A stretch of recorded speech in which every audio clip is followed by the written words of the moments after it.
மக்களே நம்மக்கிட்ட நிறைய பேர் கேட்குற கேள்வி என்னன்னு பார்த்தீங்கன்னா, ஏன் சிலம்பு எக்ஸ்பிரஸ் இன்னும் வந்து எக்மோர் வரையும் நீட்டிக்கல? அதாவது இப்பயும் பார்த்தீங்கன்னா, வண்டி வந்து தாம்பரத்துலேருந்தே இயங்கிட்டு இருக்கு அப்படின்ற மாரி கொஸ்டின் கேட்டிருக்காங்க. இதுக்கு நான் ஆக்சுவலா முன்னாடியும் சொல்லியிருக்கேன். இப்பயுமே அந்த கொஸ்டின் வந்துட்டே தான் இருக்கு.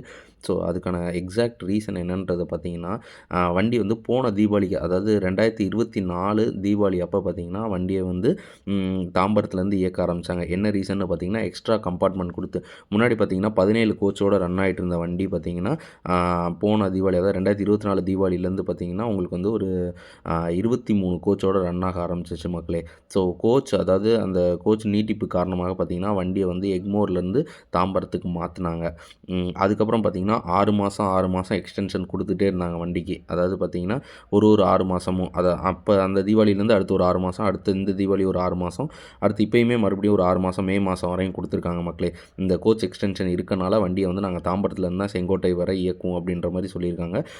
பார்த்தீங்கன்னா, இத வந்து இந்த 6 மாதம் எக்ஸ்டெண்ட் பண்ணுறதுக்கு பெர்மனன்ட்டாவே வண்டிய வந்து பார்த்தீங்கன்னா, தாம்பரத்துலேருந்து செங்கோட்டை வரையும் இதே 23 கோச்சோடயே இயக்கலாம். ஏன்னா பார்த்தீங்கன்னா வந்து செம்ம டிமாண்ட் இருக்கு வண்டிக்கு. அதனால வந்து இதவே வந்து ஃபாலோ பண்ணலாம் அப்படின்றது என்னோட கருத்து. கண்டிப்பா உங்க கருத்து என்னன்றதையும் நீங்க கண்டிப்பா கமெண்ட்ஸ்ல சொல்லுங்க மக்களே.